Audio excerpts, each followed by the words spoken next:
नाही, लोकसभेला दादांनी सगळं सांगितलं होतं, पाडापाडी करायची. ज्यांनी कुणी आम्हाला आरक्षण दिलं नाही आणि आम्हाला सर्वपक्षीय राज्यकर्ते ज्यांनी कुणी फसवलं त्यांची जिरवा, त्यांना पाडा. तो उद्या अंतिम निर्णय होणार आहे आणि दादाजी सांगतील त्या पद्धतीनं महाराष्ट्रातले सगळे लोक निर्णय घेतील. आता इथून आम्ही जात असताना सुद्धा एक वेगळे हावभाव केले, घोषणा दिल्या काही कुत्सितपणे मराठा समाजाला झोंबणाऱ्या, पण त्यात योगेश क्षीरसागरांचा काही वाटा नव्हता किंवा त्यांचा सहभाग नव्हता. नमस्कार, मी रोहित दीक्षित. आपण पाहत आहात लोकाशा टीव्ही. आज देखील आजचा शेवटचा दिवस आहे फॉर्म भरण्याचा आणि त्या फॉर्म भरण्यामध्ये देखील आज जी चुरशी पाहायला मिळतीये, यामध्ये कालचा जो गोंधळ आहे तो आजही पाहायला मिळतोय. अनेक जणांनी आज फॉर्म भरलेले आहे, त्यामध्ये मराठा कार्यकर्ता देखील अनेक जण आपल्यासोबत आहेत.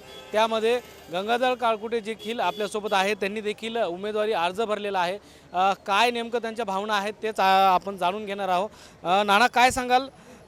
काल देखील अनेक मराठा बांधवांनी उमेदवारी अर्ज भरलेला आहे, त्याचबरोबर आज देखील अर्ज तुम्ही भरलेला आहे. काय सांगाल, काय नेमकं कशा पद्धतीने पाहतात या सगळ्या निवडणुकीकडे, काय सांगाल? सर्वप्रथम सर्वांना जय शिवराय. काल आम्ही संघर्ष योद्धा आदरणीय मनोजदादा जरांगे पाटील यांच्या वतीनं सामूहिकपणे 15-16 लोकांनी एकत्रित अर्ज भरला आहे आणि मनोजदादा जे सांगतील, मनोजदादा बांधतील ते तोरण आणि सांगतील ते धोरण, या पद्धतीने जो कोणी आम्ही उमेदवार दादा देतील, मग मला दिलं किंवा अन्य कोणाला दिलं तरी जो एक उमेदवार होईल त्याचं बाकी सगळे उमेदवार आम्ही प्रचार करणार आहोत. आणि या सभागृहात मराठा, मुस्लिम, दलित, आदिवासी, धनगर, मायक्रो ओबीसी या सगळ्यांना घेऊन या राजकारणाच्या पलीकडची एक समाजातली एकीक करून आम्ही विधान भवनात या सर्व वंचित, उपेक्षित, गरजवंत समाजाचे प्रश्न मांडण्यासाठी आम्ही तिथं दादांच्या नेतृत्वाखाली अर्ज भरला आहे आणि तशाच पद्धतीचे लोक तिथं जावेत म्हणून काही जिथं जागा येतात तिथं लढणं असेल, जिथं कुठं आपल्या SC STच्या जागा आहेत तिथं उमेदवार नसतील तिथं त्यांना निवडून आणण्यासाठी, आपल्या विचाराच्या माणसांना निवडून आणण्यासाठीची भूमिका असेल किंवा ज्यांनी कुणी मराठा समाजाच्या आरक्षणाला विरोध केला आहे त्यांना पाडण्याची भूमिका असेल, अशा तिहेरी भूमिकेत सध्या मनोजदादा आणि मराठा आणि सगळे 18 पगड जातीचे सगळे लोक आहेत. दादा उद्या अंतिम निर्णय घेणार आहेत, काय करायचं आणि काय नाही, आणि जो कोण दादांचा आदेश येईल तो आम्हाला शिरसावून द्या असेल. नाना, पण यामध्ये अख्खा मराठा आरक्षणाचा संघर्ष तुम्ही पाहिला आहे, मात्र यामध्ये आता हा निवडणुकीचा संघर्ष या ठिकाणी पाहायला मिळतोय. त्यामध्ये पूर्ण महाराष्ट्रभर मराठा जो समर्थक आहेत किंवा जे उमेदवार आहेत ते फॉर्म भरत आहेत. दादांच्या एका शब्दावर हा सगळा गोंधळ शांत होणार आहे. काय वाटतं, कसं बघता याच्याकडं? आणि हा राजकीय गोंधळ, त्यात दादांचा एक संघर्षीय सगळा प्रकार, कशा पद्धतीने यावर कसे निर्णय असतील, काय सांगा? राजकारणातला गोंधळ चाललेला आहे, कोण कुठे आहे आणि कोण कुठल्या पक्षात आहे, कसं चाललं हे तुम्ही आम्ही बघताय. परंतु संघर्ष योद्धा मनोजदादा जरांगे पाटील राजकारणाच्या पुढं जाऊन मराठा, मुस्लिम, दलित, आदिवासी, ओबीसी, धनगर बांधवांना सगळ्यांना घेऊन एक वेगळं समीकरण करतायत. या महाराष्ट्राला आता या सगळ्यांपेक्षा पुढं जाऊन एक सामाजिक नेतृत्व पाहिजे आणि महाराष्ट्राचं राजकारण एक चांगल्या दिशेला गेलं पाहिजे. यासाठी नक्की दादा प्रयत्न करतील. महाराष्ट्राचा पुढचा मुख्यमंत्री कोण असेल, महाराष्ट्रात कुणाचं सरकार असेल, या दृष्टीनं मनोजदादांची आणि मनोजदादासोबत मराठा समाज आणि 18 पगड जातीची भूमिका निर्णायक असणार आहे. आणि नक्की राजकारणातल्या थोड्याशा या जी बजबज पुरी झाली आहे त्याच्यातून एक स्वच्छ राजकारणाच्या कडे जाण्यासाठी मनोजदादा काय निर्णय घेतात आणि महाराष्ट्राला काय दिशा देतात याकडे सर्वांचं लक्ष लागलं आहे. आणि नक्की मनोजदादा या महाराष्ट्राला एक नवी दिशा देणारं एक निर्णय घेतील ही आम्हाला अपेक्षा आहे. लोकसभेमध्ये जो प्रकार घडला तो आता विधानसभेमध्ये पाहायला मिळेल का?